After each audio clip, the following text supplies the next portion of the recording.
بسم اللہ الرحمن الرحیم۔ السلام علی من اتبع الہدی۔ ہدایت کی اتباع کرنے والوں کو راحت دو جہاں قرآن چینل کی طرف سے سلامت ہے۔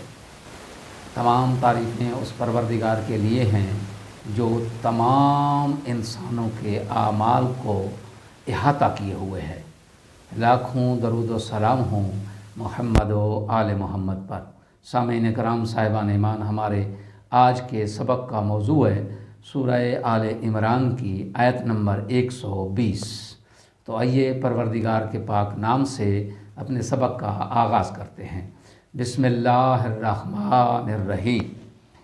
ان تمسسکم حسنات تسؤہم وان تصبکم سیئات یفرحوا بہا وان تصبروا وتتقوا لا یضرکم قیدہم شیئا ان اللہ بما یعملون محیط۔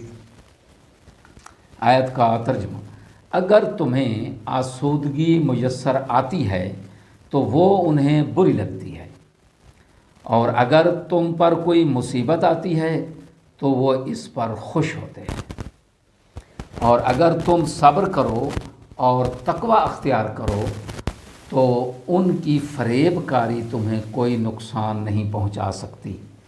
بے شک اللہ ان کے تمام اعمال پر احاطہ رکھتا ہے۔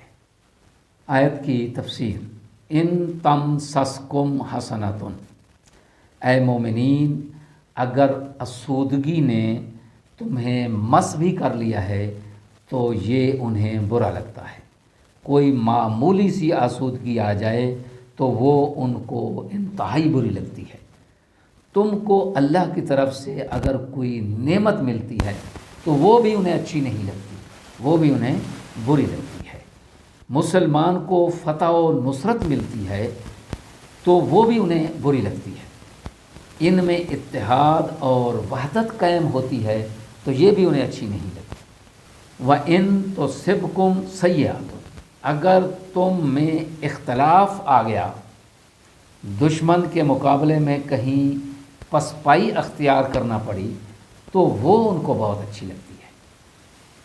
وَإِن تَصْبِرُوا وَتَتَّقُوا، دشمنوں کی اس معاندانہ چال کا مقابلہ کرنے کے لیے تمہیں دو طاقتوں سے کام لینا ہوگا۔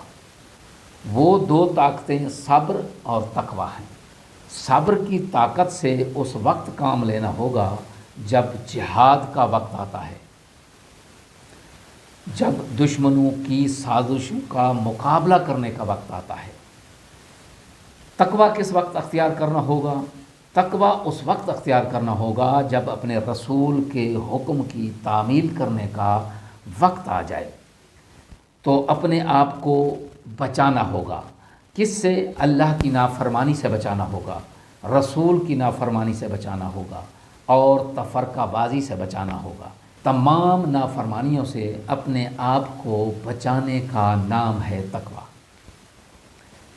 لا یضرکم کیدہم، ان دو عظیم طاقتوں کے استعمال کی صورت میں ان کی سازش اور عناد تمہیں کوئی ضرر نہیں پہنچا سکتا۔ آیت میں بیان ہونے والے اہم نکات، دو ہی نکات ہیں۔ پہلا نقطہ یہ ہے کہ دشمن کی فریب کاریوں کو سمجھ کر مناسب اقدامات کے ساتھ ساتھ صبر اور تقوی کی راہ پر عمل ہو تو کوئی فریب کاری کارگر نہیں ہوتی۔ اسی لیے قرآن دشمن کی سیاہ کاریوں کو بیان کرتا ہے تاکہ ان سے ہوشیار رہا جائے۔ دوسرا نقطہ یہ ہے کہ دشمن کی سازش جو ہے یہ صبر آزما ہوگی۔ صبر ہی اس کا حل ہے، اس کے علاوہ اس کا کوئی حل نہیں ہے۔ دعا ہے کہ خداوند عالم ہمیں دشمنوں کی فریب کاریوں سے بچنے، صبر اور تقوی اختیار کرنے کی توفیق عظیمہ عنایت فرمائے۔ وآخر دعوانا ان الحمد للہ رب العالمین۔